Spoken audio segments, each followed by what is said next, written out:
Salut, je m'appelle Jeanne Auclair, je suis traducteur et éditeur littéraire, puis j'ai la difficile mission de vous initier à la littérature queer en moins de 10 minutes. J'imagine que vous avez déjà entendu l'acronyme LGBTQ+, avec des fois A, I, 2. Ça désigne l'ensemble de la diversité sexuelle et de genre dans notre société. Et queer trouve sa place dans le Q après lesbienne, gay, bisexuel et trans, et avant asexuel, intersexe et bispirituel. Avant même d'essayer de décortiquer cet acronyme, il faut d'abord distinguer les 4 aspects différents d'une même personne. 1. Son identité sexuelle et de genre, c'est-à-dire comment elle se sent elle-même, homme, femme ou entre les deux. 2. Son orientation sexuelle, c'est-à-dire qui l'attire, avec qui elle voudrait sortir et avec qui elle tombe en amour. 3. Son expression de genre, soit les codes qu'elle utilise pour se vêtir, s'exprimer, se maquiller, s'arranger. Où est-ce que ces codes-là se situent dans l'échelle qui va du masculin au féminin? Et puis 4, son sexe biologique, c'est-à-dire les organes sexuels, le système hormonal, en passant. Même le sexe biologique n'est pas toujours clairement homme ou femme, et non. Bref, ces 4 aspects-là sont pas toujours liés. Hein? Il y a des trans hétéros, par exemple.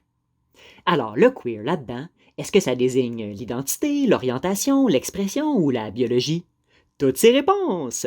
Queer est devenu un terme parapluie qui désigne, pour chacun de ces aspects, les options différentes de la norme. Mais ça n'a pas toujours été le cas. En anglais, queer est d'abord un adjectif qui veut dire bizarre, étrange. Si vous lisez un roman en anglais d'il y a 100 ans où il est écrit « A queer-looking house », ne vous imaginez pas que la maison est lesbienne. En même temps, le terme a été aussi utilisé de façon péjorative pour désigner les gens différents des autres, c'est-à-dire ceux et celles qui n'étaient pas hétéros ou qui n'étaient pas cis. Cis, ça c'est le contraire de trans. Progressivement, une partie de la communauté a récupéré le terme en mot de passe pour se reconnaître, pour finir par en faire carrément un slogan, clamé dans les rues dans des marches militantes. On est à la fin des années 80, début 90, c'est la crise du sida, un moment charnière pour l'organisation de la militance LGBTQ+, et là on entend scander « We're queer, we're here, get used to it », qu'on peut traduire par « On est queer, on est là pour rester, faut se faire à l'idée » ou quelque chose de même. Ben beau, ben belle, mais pourquoi on utilise ce terme-là en français? Ben, queer a été traduit depuis 30 ans de plusieurs façons. Vous allez par exemple trouver carrément gay, ou alors allosexuel, qui n'a pas vraiment pogné, pansexuel, qui est maintenant utilisé spécifiquement pour désigner ceux et celles qui se préoccupent pas du genre de la personne avec qui il ou elle tombe en amour. Imaginez, il y a même eu des radicaux qui voulaient qu'en français aussi on entende l'insulte et qui ont proposé de traduire queer par toutes les pires insultes possibles. Parenthèse. Sur tous les mots qui peuvent être des insultes, si le mot en question, vous ne l'utiliseriez pas pour vous-même, pas question de l'utiliser pour un autre. Allez-y pour l'option respectueuse. C'est jamais à vous de décider comme l'autre personne se désigne. Fin de la parenthèse. Ben beau, ben belle. Mais pourquoi donc, s'il y a des traductions, on entend toujours queer? Ben parce que le terme, comme la mayonnaise, y a pris. En anglais, il sert de parapluie à toute la communauté. En français, il porte encore une saveur de différence visible, d'étrangeté ou bien de cri de ralliement. Bref, c'est bien à la mode.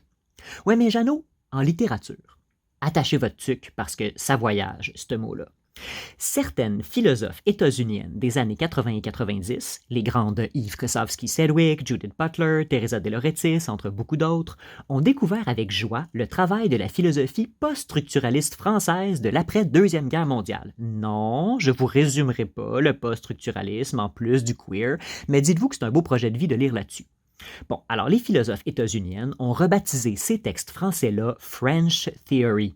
En gros, c'était des textes qui essayaient de montrer comment on peut se retrouver dans des cases à cause du pouvoir qui est exercé sur nous.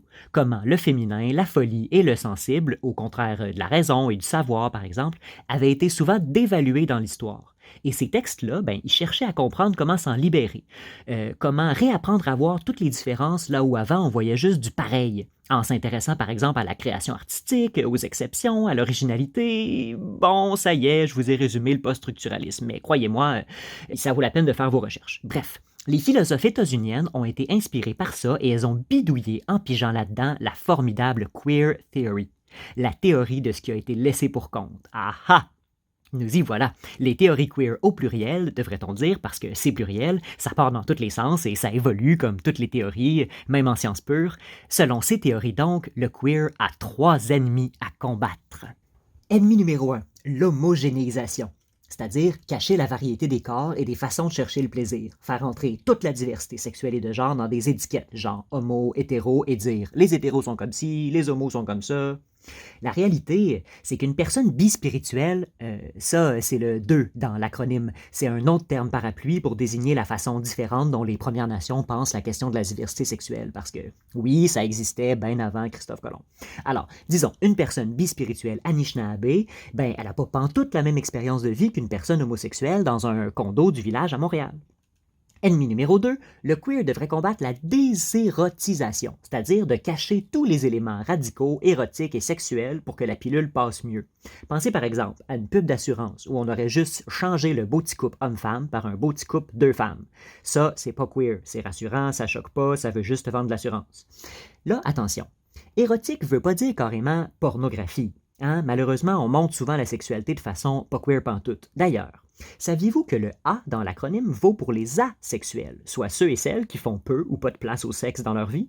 Eh oui, ça se peut. Et c'est bien correct, l'amour sans sexe. 3. Le queer combat finalement la normalisation, c'est-à-dire chercher seulement à rendre la diversité sexuelle et de genre normale, plutôt qu'à enseigner à tout un chacun à résister à la pression très forte de se ranger toujours, tout le temps, dans une case et de vouloir juste tout le temps être normal. Au lieu de la normalité, vous allez souvent entendre les queers parler de la non-binarité. Un système binaire, c'est un système à deux options, A ou B, avec rien entre les deux, alors que la vie, même biologiquement, fonctionne pas comme ça. La plupart des systèmes sont plus compliqués, ils sont non-binaires. On peut être un peu ou de temps en temps attiré par les hommes, on peut avoir des organes génitaux pas 100% masculins ni féminins. Parenthèse, on appelle ça une personne intersexe, c'est le I dans l'acronyme. C'est pas une rareté ni un trait monstrueux, et non, on n'utilise pas le mot hermaphrodite comme dans la mythologie grecque. Alors j'entends souvent « Ouais, mais c'est ben trop compliqué, toutes ces réalités-là, Jeannot, l'acronyme, il est trop long. » Comme s'il fallait que le monde corresponde à un système facile à comprendre, et non pas que nous, on s'adapte au monde comme il est fait. Si tu dis à la nature « J'aimerais mieux qu'il existe juste des crapauds puis des grenouilles parce que c'est plus facile à retenir », ben elle va te répondre « Tant pis pour toi, il en existe au moins 2000 espèces de grenouilles puis de crapauds, t'as beau pas les connaître, ça y fait pas exister moins. Ça veut juste dire que t'es pas curieux. » Hey Jeannot, tu vas-tu finir par parler de littérature? Ben oui! La littérature queer, c'est donc la littérature qui combat l'homogénéisation, la désérotisation et la normalisation de la diversité sexuelle et de genre. Mais pas juste dans le sujet, là, dans la façon aussi. Et la façon, en littérature, on appelle ça le style, ou bien la forme. Bref, c'est ce qui fait qu'un livre ressemble pas à un autre livre. Pas besoin que toutes les lettres de l'acronyme LGBTQ+, soient réunies dans les personnages d'un même livre, là. À partir du moment qu'un roman montre des corps différents, des façons différentes de prendre du plaisir, à partir du moment qu'une pièce de théâtre fait pas comme s'il y avait juste une seule explication derrière chaque orientation, à partir du moment qu'un poème nous permet de soudainement trouver magnifiquement compliqué un désir qu'on n'avait jamais laissé s'exprimer, eh ben, on peut y trouver une veine queer et débattre avec ses amis. Ça, c'est queer, tu penses? Au Québec et au Canada, on doit remercier le théâtre d'avoir devancé le queer en littérature avec les Jovette Marcheseau, Michel Tremblay ou Normand Chorette, qui ont présenté sur scène des personnages excentriques, explorateurs, fous et visionnaires. Autre caractéristique de notre littérature, c'est par la plume des femmes que le queer a trouvé son chemin bien avant que le mot soit à la mode. Garochez-vous pour lire Les Nuits de l'Underground de Marie-Claire Blais, Les Enfants du Sabbat d'Anne Hébert ou French Kiss de Nicole Brossard. Aujourd'hui, qu'une génération d'auteuristes très queer ont plus de visibilité médiatique et d'attention des grands prix littéraires, des Simon Boulris, des Marie-Ève Maréchal, des Kevin Lambert, des Kim Fu, vous trouverez des lectures à l'avenant dans toutes les sections de votre librairie indépendante. Par exemple, Ciel, série sur un ado trans par Sophie Labelle, qui est aussi une des rares à avoir osé créer un livre colorié qui soit pas bêtement genré. Annabelle de Kathleen Winter, un roman familial avec un personnage intersexe, Johnny Appleseed de Joshua Whitehead, ode à l'amour d'un jeune bispirituel d'aujourd'hui au Manitoba, ou alors Hommes-Femmes de Kamala Mackrell, des poèmes somptueux en anglais de cette auteuriste non-binaire basée à Montréal. Et à partir de là, explorer le queer en littérature vous fera faire le tour du monde. De la galerie des personnages queer de la recherche du temps perdu de Marcel Proust, au Garçon de cristal de Baek-Zan Young, du salon funéraire de Fun Home d'Alison Bechdel, aux 300 ans de vie de Orlando de Virginia Woolf, en passant par la prison du baiser de la femme araignée de Manuel Puig et la chambre de Giovanni de James Baldwin. Ce qu'il faut retenir, Que les livres sont aussi divers que les gens et que, comme disait Deleuze, souvent cité par la théorie queer, la différence s'étend. Pour voir, essayez de rigoler avec les colloques polyamoureux d'au 5e de MP Boisvert, puis aller frissonner au soleil glaçant de Mykonos d'Olga Duhamel, avant de découvrir l'intensité de l'amour dans une famille queer avec les Argonautes de Maggie Nelson. On dit souvent que c'est riche la lecture, mais c'est le monde qui est riche. Le bon livre, là, il se donne juste la peine de nous le rappeler. Beau programme, hein? OK, bye!